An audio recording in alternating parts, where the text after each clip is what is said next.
들어오셔서 지금 기다리고 계십니다. 김영우 전 의원입니다. 어서 오십시오. 네, 안녕하세요. 네, 그리고 신경민 전 의원 나오셨습니다. 네, 안녕하십니까. 네, 품격 있게 토론하는 품격 토론입니다. 자, 오늘이 민주당이 남겨놓은 7개 상임위원장을 국민의힘이 가져가지 않으면 본회의 열어서 다 가져가겠다고 사실상 이제 통보한 날인데 실제 본회의가 열릴지 안 열릴지는 좀 또 분분한 것 같습니다. 예측이. 네. 예, 의원님. 오늘 설도 있고요. 네, 18일 설도 신경민 있고. 의원님. 네. 예. 뭐 20일 설도 있고 여러 가지 설이 난무합니다만은 일관된 흐름은 이번 주 안에는 뭐 끝내야 된다, 끝내야겠다, 뭐 이런 의지를 민주당이 가지고 있는 거고요. 우원식 의장으로서는 지금 시간과 명분을 축적해야 되는 약간의 시간이 지금 필요한 거죠. 그러니까 지금 사실 본회의 내지는 임시 국회가 열리는 기간 중에는 국회법에는 일주일에 한 번은 본회의를 열어라라는 이건 훈시 규정이죠. 꼭 그렇게 되지는 않으니까요. 그러니까 그게 되게 목요일로 지금 법에 돼 있습니다. 그러니까 목요일이 어떻게 보면 굉장히 중요한 분수령의 시간이에요. 그러니까 그렇게 되면은 이제 7개 남았으니까 11개를 모두 다 무효화하고 새로 처음부터 시작하자는 것이 이제 추경호 원내대표의 주장입니다만은 그렇게 되기는 현실적으로 매우 어렵죠. 그건 뭐 거의 불가능한 수준의 지금 요구를 하는 거고 명분과 시간의 축적을 이런 걸 고려하면 이번 주 안에는 뭔가 결말이 날 수밖에 없지 않냐 이렇게 전망을 할 수 있고요. 이미 상임위원장이 결정이 된 가령 법사위나 과방위 같은 경우에는 착착 그 일이 진행이 되고 있습니다. 이번 주에 지금 청문회도 과방위와 법사위가 예정이 돼 있고요. 이번 주 금요일입니다. 그리고 소위도 지금 예정이 돼 있고요. 그리고 소위가 지금 벌써 시작이 된 데도 있고 이러기 때문에 네. 특히 최상병 특검법과 방송 3법은 조금 일이 시작이 이미 가동이 돼서 기아가 돌아가고 있다 이렇게 보면 될 것 같고요. 나머지 상임위원회도 지금 비슷한 움직임을 보이고 있고 특히 아직 7개 중에 포함이 돼서 위원장이 선임이 안 된 지역구도 상임위도 계속해서 여러 가지 일들이 지금 진행을 해야 되겠다라고 민주당이 밝히고 있어서 네. 그렇게 국힘당의 견해대로 의견대로 국회가 굴러가게 될 것 같지는 않습니다. 김영우 의원님. 네, 이미 지금 민주당은 사실 법사위, 운영위, 또 과방위 본인들이 가장 목표로 했던 그 목표를 이룬 상태입니다. 그렇기 때문에 이제 그런 것 때문에 우원식 의장도 약간의 지금 명분을 축적하기 위해서 지난번에는 여야가 나머지는 좀 합의했으면 좋겠다라는 얘기를 하고 있는 것 같아요. 하지만 민주당의 기본 입장은 이 상임위는 빨리 가동이 돼야 된다라는 원칙이 있기 때문에 무한정 뭐 기다려줄 것 같진 않습니다. 이미 목표는 완성했기 때문에 이제 국민의힘이 문제인데요. 국민의힘은 사실 민주당으로부터 완전히 일격을 당한 상황인데 그러니까 전략이 좀 부재하지 않았나 이런 생각이 좀 듭니다. 사실 박찬대 민주당 원내대표가 원내대표 되자마자 법사위원장, 운영위원장은 반드시 가져온다, 양보 안 한다. 이런 것을 이제 공표를 했음에도 불구하고 국민의힘이 뭐 의원 연찬회라든지 아니면 여러 차례 그 의원총회를 하면서 단합은 여러 번 강조했습니다마는 전략은 부재했다. 거기에 대한 대책. 이 정도 되면 사실은 원래는 국회법을 개정을 해가지고 이 원구성의 이 비효율성 매년 반복되는 이 원구성 문제를 해결하는 근본적인 대책 그 국회법 개정안도 만들어 가지고 야당에 정치 개혁 차원에서 협상을 처음부터 시도했으면 어떤가. 그런데 법사위 운영위는 양보 못한다라는 좀 단순한 전략이었던 것 같아요. 국민의힘은 이런 것이 잘 먹히지 않았다 이런 생각이 듭니다. 어쨌거나 지금 어떻게 해야 됩니까? 지금 이제 진퇴양난입니다, 솔직히. 예, 그러니까 신경민 의원의 예상은 명분을 축적해서 결국은 더불어민주당이 나머지 7개도 다 가져가는 그런 그 경로를 밟게 될 것이다. 이렇게 지금 예상하시는 거잖아요. 신경민 의원님. 그렇죠. 지금 이미 된 데도 이미 구성이 된 데도 그렇지만은 정무위는 권익위원회 문제를 들여다보겠다고 그러고 산자위는 석유 문제 들여다보겠다고 그러고 국방위는 북한 오물하고 푸틴 방북 지금 현안들이 있는데도 들여다보겠다고 얘기를 하고 있는 것은 7개도 다 가져가겠다는 거죠. 가만히 두고 보고 있지는 마냥 기다릴 수는 없다라는 얘기를 지금 하고 있는 거거든요. 그러니까 신경민 의원의 예상대로라면 국민의힘이 지금 어떻게 해야 됩니까? 제가 볼 때 너무 난감한데요. 제가 볼 때는 저라면 일단은 정치 개혁 차원으로 가야 될 것 같아요. 세비 반납하고 이번에 일하지 않는 국회는 세비 받을 수 없다라는 걸 하면서 그러면서 그 여러 가지 특검에 대해서는 특검을 굉장히 여러 개 내놨지 않습니까? 네. 그런 상황에서 그 특검 어떤 개정안 또 국회법 개정안 이런 것도 같이 얘기가 좀 돼야 되겠죠. 그런데 이미 국민의힘이 제가 보더라도 진퇴양난이에요. 들어가면은 여태까지 관례를 깬 민주당에 대해서 그렇게 비판을 해왔기 때문에 그 관례를 깬 민주당에 그냥 고개를 숙이는 격이 돼버리고 안 들어가면은 또 여당으로서의 책임감이 없단 말이죠. 그리고 상임위에 들어가지 않고는 뭐 입법을 할 수도 없고 아무것도 할 수가 없는 거거든요. 네. 무기력하거든요. 네. 그래서 지금 굉장히 시간을 허비한 죄가 굉장히 큰 것 같습니다. 오히려 아니 지금 제가 국민의힘은. 또 하나 지적하고 싶은 건 지금 최상병 특검법 하나만 가지고 얘기를 해도요. 지금 청문회 이번 금요일 날 하잖아요. 그럼 이제 청문회에 나오니 안 나오니 그러고 시끄럽겠지만 일단 할 겁니다. 그러면은 법사위 통과 곧 될 거 아니겠어요? 그러면 최상병 특검법이 본회의에 어느 순간에 올라가게 되겠죠. 네.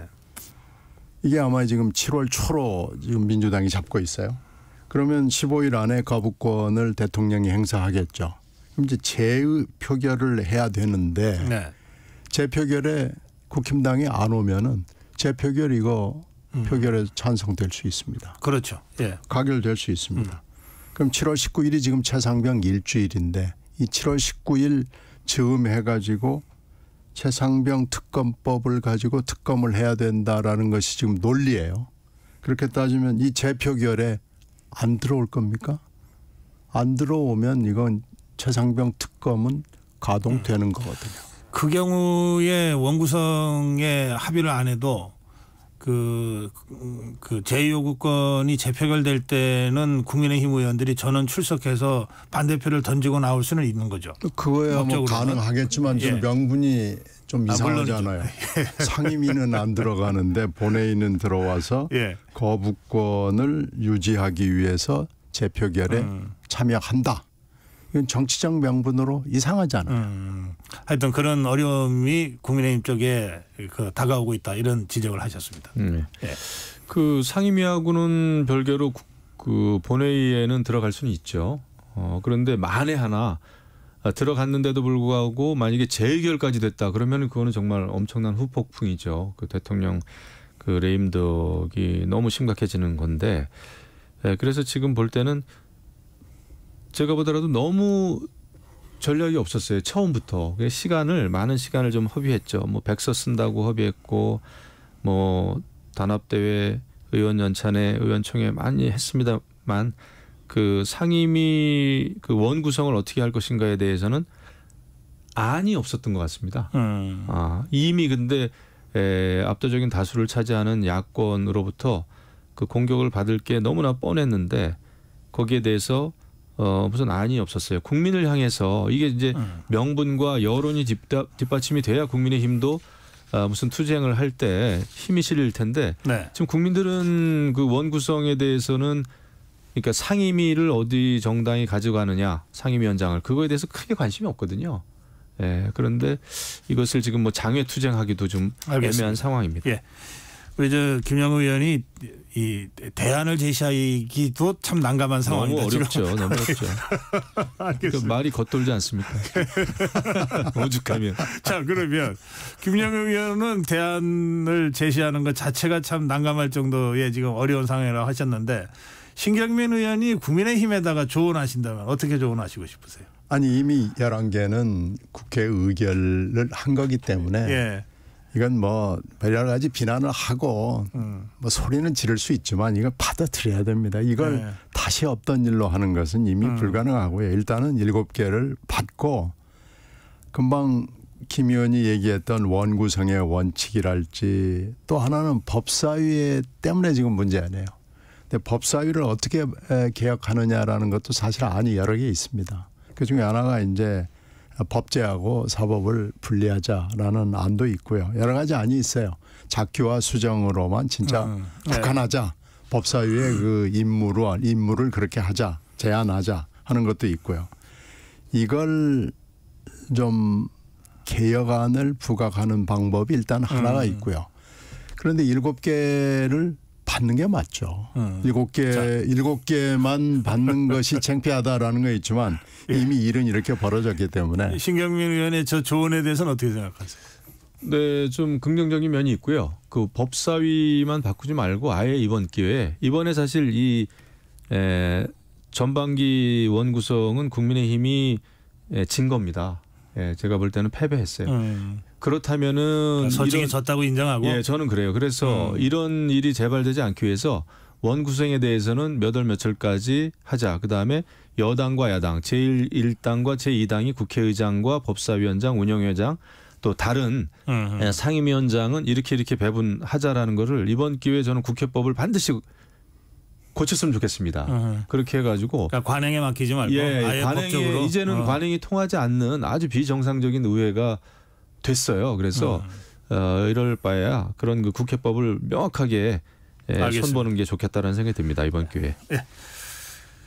자, 다음 주제로 가야 되겠습니다. 이재명 대표가 언론을 검찰의 애완견이라고 발언한 후에 그 더불어민주당에서는 뭐 그보다 더 거친 그 언론에 대한 비판들이 지금 나오고 있고요. 국민의힘에서는 뭐 또 당연히 이재명 대표의 발언과 더불어민주당의 일부 의원들에 대한 또 비판으로 아주 공방이 지금 거칠어지고 있는데요. 이건 어떻게 보십니까? 신경민 의원님 또 언론인 출신이시니까 이런 사안에 대해서 느끼시는 좀 감정이 좀 또 다르실 것도 같고요. 아니, 언론인 출신으로서 느끼는 건 이건 좀 상식에 벗어난 일이에요. 아무리 거대 야당의 대표라고 하더라도 그리고 본인이 이렇게 사법 리스크의 그 와중에 한가운데 있다고 하더라도 언론을 더군다나 언론 전체를 싸잡아 가지고 이렇게 얘기하고 지금 수습이 안 되는 상황까지 온 건 이건 잘못된 겁니다. 근데 정치적으로 해석을 하면은요. 지금 6월 7일에 이화영 1심 선고가 있었잖아요. 네. 그리고 이 발언이 나온 게 6월 14일입니다. 일주일 동안에 침묵이 있었습니다. 저는 이 침묵을 지금 언론들이나 정치권에서 주목을 하지 않는데요. 이 침묵이 굉장히 중요한 침묵이라고 봐요. 사실 지난 몇 달 동안 우리가 많이 이 정치적 혼란 와중에서 잊어버리고 있었습니다마는 사실 제일 큰 사건 하나를 꼽으라 그러면 물론 4월 10일 총선 결과지만 그 앞에 있었던 더 큰 사건이 있었습니다. 9월 26일, 27일 이재명 대표에 대한 구속영장 기각입니다. 예. 그때 이재명 대표의 전략은 침묵이었거든요. 8월 30일부터 단식을 시작해가지고 9월 26일 판사 앞에 가서 애거를 한 겁니다. 그래가지고 이것을 영장이 기각이 됐고 이것이 4월 10일 총선까지 연결이 된 거거든요. 그런데 지금 7일 동안의 침묵 끝에 수사 조작과 언론 애완견이라는 두 가지 반응을 내놨어요. 네. 이건 굉장히 중요한 메시지라고 생각이 되고요. 이게 앞으로의 이재명 대표의 전략이랄까요? 정치적 행보라고 그럴까요? 하고 밀접하게 연관이 있다고 봅니다. 이제는 검찰하고 싸우는 거고요. 그리고 언론하고도 싸우는 거고요. 그리고 이재명 대표나 측근들은 얘기를 하지 않습니다마는 그 추종자들이 극렬한 추종자들이 판사를 비난하기 시작했어요. 네. 그러니까 이렇게 되면은 이 침묵을 깨고 7일 만에 나온 6월 14일의 메시지는 분명합니다. 그래서 이건 굉장히 앞으로의 야당의 행보로서는 이렇게 갈 것이다라는 것을 짐작하게 하고요. 그 의원님 분석으로는 네. 그러면 지난 9월에 있었던 그 이재명 대표의 반응과 이번에 반응이 좀 다르다는 전혀 뜻이죠? 다릅니다. 예. 전혀 다릅니다. 그래서 이제는 그리고 뭐 여러 가지 지금 뭐 특검법도 수사 검사에 대한 특검법도 정식으로 발의가 되지만 물론 이재명 대표는 함구하고 있습니다만은 이건 또 아직도 침묵을 유지하고 있죠. 여러 가지 지금 법들이 나오고 있잖아요. 네. 수사기관 무고죄랄지 표적수사금지법이랄지 뭐 이런 것들이 지금 민주당 소속 의원을 통해서 발의가 되고 있는 상황입니다. 그래서 지금 방향이 침묵을 깨고 나온 이 이재명 대표의 반응은 수사 조작, 언론 애완견 그리고 판사에 관한 부분을 어떻게 할 것이냐는 아직까지 정식으로 나온 건 없습니다만은 이것은 강경 추종파들로 봤을 때는 네. 언젠가는 나올 것 같은 느낌을 지금 주고 있는 그러니까 거예요. 전면 투쟁으로 지금 노선이 잡혀진 것 같다. 지금 그거 외에는 방법이 없다고 보는 거고요. 이 네 개의 재판을 싸울 수 있는 방법은 이 방법으로 가는 거 아닌가라는 것이 어떤 감지가 돼요. 알겠습니다. 일단 거기까지 듣고요. 제가 보더라도 이것은 이제 이재명 대표의 극도의 불안감과 초조함의 발로라고 생각을 하는데 이번에 그 언론에 대한 이 발언은 굉장히 기획된 망언이다 생각을 합니다. 어쩌다가 망언이 그냥 기획이 됩니까? 어쩌다가 그냥 튀어나온 얘기가 아니라 그 포토라인에 서가지고 정식으로 언론의 그 마이크 앞에서 또박또박 또렷하게 이야기를 했습니다. 그래서 여태까지 언론에 대해서 이 정도로 불만을 이런 그 언어를 통해서 얘기한 적은 없거든요. 정치를 하다 보면은 언론이 때로는 마음에 들지 않고 여러 가지에 대해서 비판을 할 수는 있습니다. 네. 하지만 이렇게 언론에 대해서 명확하게 검찰의 애완견이라고 하는 거는 저도 들어본 적이 없어요. 더더군다나 그 이튿날 초선 의원들이 정말 그 호위무사가 돼가지고 어떤 충성 발언을 또 하지 않았습니까? 네. 이재명 대표의 발언보다 훨씬 수위가 센 발언들을 했습니다. 뭐 기레기라는 표현도 했고요. 이렇게 보면은 이것은 이제 그 민주당은 방향을 그렇게 잡은 것 같습니다. 결국 이재명 대표의 그 사법 리스크가 정말 심각한 거죠. 그래서 이재명 대표의 그 표정에서도 읽을 수가 있고 이 발언에서도 우리가 읽을 수가 있는데 이것은 결국은 언론에 대해서 원천적으로 무시하고 모독하는 이런 그 발언인데 이것은 그냥 하루 이틀에 해결될 사안은 아닌 것 같습니다. 네. 그리고 말씀하신 대로 국회에서 이제 법사위에서는 여러 가지 그 이재명 대표에 대한 수사 과정 자체를 뒤집으려고 하는 이런 이제 시도가 일어날 텐데요. 결국은 이 이재명 대표의 사법 리스크가 민주당 전체를 뒤흔들고 22대 국회 전체를 좀 뒤흔드는 그런 요인이 알겠습니다. 되겠다 생각합니다. 두 분 다 분석은 그 검찰과 언론 그리고 또 심지어 사법부에 대한 전면 투쟁을 이재명 대표식으로 선언한 것 같다. 이제 이런 분석이신데, 네. 자 그러면 만약에 그런 식의 전략을 가지고 이게 시작한 거라고 하면 이 전략에 대해서 평가는 어떻게 하십니까, 김영우 의원님? 제가 좋은 전략입니까? 아니면 이게 아주 자폭적이고 자해적인 전략이라고 보십니까? 근데 언론에 대한 이런 그 언론에 대해서 이런 식으로 이야기하는 정치인치고 저는 오래가는 사람 못 봤습니다. 솔직히 말씀드려서 이것은 뭐 그냥 단순한 언론에 대한 비판이 아니지 않습니까? 그래서 결국 이것은 굉장한 그 패착이다 생각을 합니다. 그 모든 언론들이 여기에 대해서 분개할 거고요. 사실 예전 같으면은 이 정도 되면은 당 출입 기자들이 아마 출입도 거부했을 거예요. 기사도 안 쓰고. 근데 그러고 보니까 우리 김영우 전 의원도 언론인 출신이시군요. YTN 출신. 이 정도 되면 예전에 아마 뭐 반장들 또 뭐 부장들 만나가지고 뭐 그런 결정을 막 해버렸을 겁니다. 기자들 차원에서. 그럼요. 이런 얘기를 듣고 어떻게 그 출입을 하겠어요, 당 대표실에. 그런데 지금 이제 그런 분위기는 아닌 것 같은데 어쨌거나 이재명 대표로서는 엄청난 자충수를 뒀다 이건 생각합니다. 패착이고 자충수다. 예. 신경림 의원님. 지금 이제 재판 4개 그 이재명 대표에 대한 거에 대해서 여러 가지 분석들인데 이거 4개 그 이재명 대표의 배짱으로는 할 수 있어요.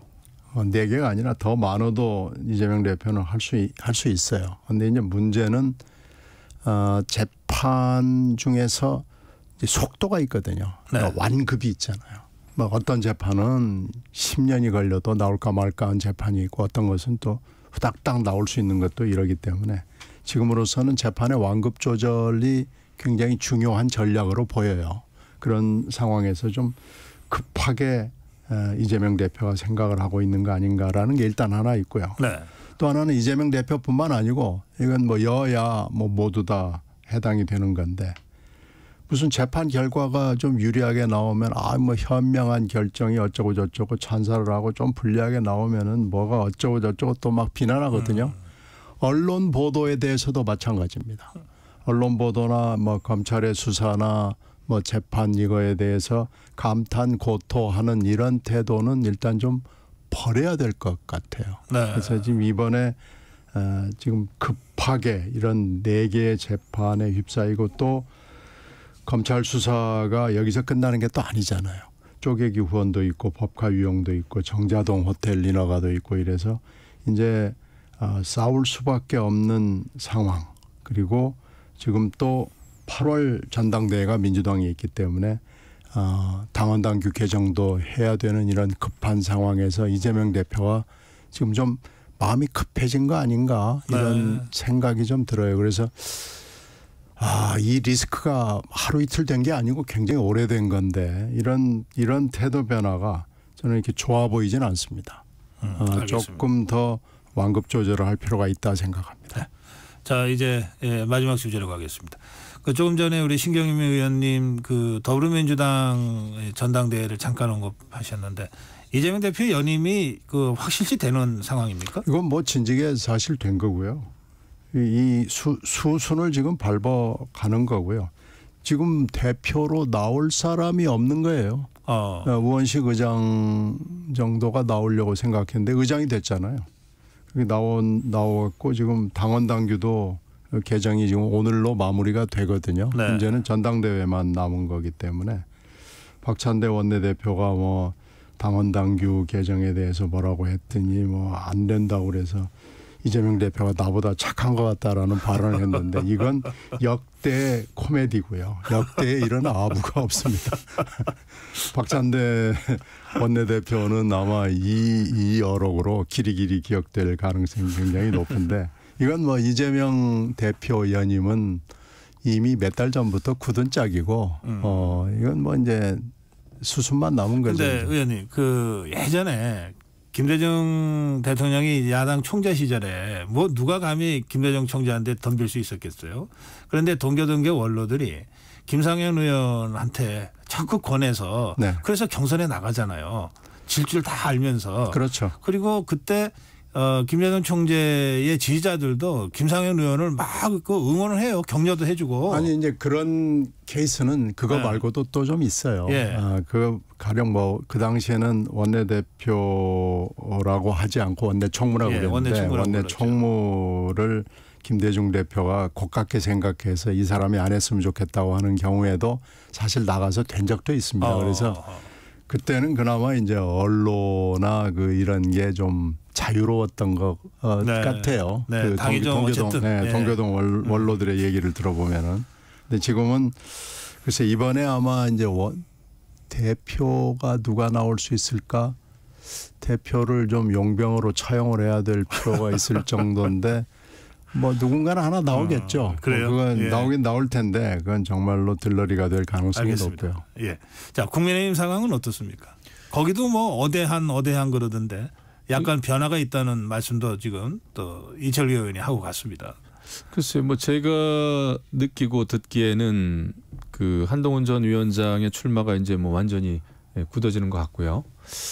그리고 많은 사람들에게 이제 접촉도 하고 있는 것으로 이제 파악이 되고 있습니다. 그래서 그렇게 되면은 일단 굉장히 강력하죠. 강력한데 그러니까 치윤 비윤 뭐 이런 어떤 시각에서 만약에 보자면 친윤 쪽에서는 특별히 지금 다른 대안을 내놓기는 쉽지 않아 보입니다. 네. 이렇게 되면은 더더군다나 진짜 한동훈 비대위원장이 출마 선언을 하게 되면 상당히 이제 다른 그 잠재적인 주자들이 어떻게 나올까가 좀 궁금합니다만은 지금으로서는 뭐 한동훈 비대위원장이 굉장히 적극적으로 나설 가능성이 커 보입니다. 네. 그럴 경우에 전대 양상을 어떻게 전망하세요? 뭐 지금 뭐 80대 20 당심 대 민심 그 룰은 그렇게 정해져 있고요. 그렇게 봤을 때 제가 볼 때는 이제 수도권에서 또 지난 총선에서 크게 또 패배했고 하기 때문에 어쨌거나 당이 좀 변화해야 된다라고 하는 그 갈망이 굉장히 높거든요. 그렇게 봤을 때는 아직도 한동훈 비대위원장이 비대위원장을 하긴 했지만은 좀 새로운 카드라는 그 이미지가 아직도 있긴 있는 것 같아요. 총선 패배 책임도 있습니다만은 그런 면에서 한동훈 비대위원장의 그 지지율 꽤 셀 것 같아요. 기대하고 관심 있게 여전히 있을 거다. 예, 여전히 있을 것 같아요. 신경림 의원은 저 국민의힘의 이 전당대회 그 이제 전야인데 어떻게 보시는지요? 한동훈이냐 아니냐로 결국은 판가름이 나겠죠. 이번 주에 쭉들 전당대회 출마 선언이 이어질 텐데요. 아마 한동훈 전 비대위원장의 이 아마 피날레를 장식하지 않을까 이렇게 생각이 되고요. 나오면은 뭐 되겠죠. 저희 여의도의 일반적인 전망은 뭐 그런 것 같습니다. 그래서 옆에서 구경하는 사람들 입장에서는 싱거운 게 아니고 굉장히 흥미진진해요. 그렇습니까? 한동훈 비대위원장이 어떻게 출마 선언을 하고 누구와 같이 할 것이고 얼마나 이길 것인가 그리고 한동훈 비대위원장이 과연 비전과 전망과 그리고 윤 대통령과의 관계 그리고 현안들 지금 최상병 사건이랄지 김건희 특검이랄지 이런 거에 대해서 뭐라고 얘기를 할까 하는 데 대해서 굉장히 흥미진진하게 지켜보고 있습니다. 그렇죠. 여태까지 만들어진 길을 걸어왔다면 이제는 길을 만들어야 되는 입장이죠. 네, 한동훈. 오늘 두 분과 함께는 여기까지 하겠습니다. 고맙습니다. 네. 품격 토론 김영우 전 의원, 신경민 전 의원과 함께했습니다. 다음 주 월요일 또 두 분 다시 모시겠습니다. 고맙습니다. 네, 고맙습니다. 감사합니다.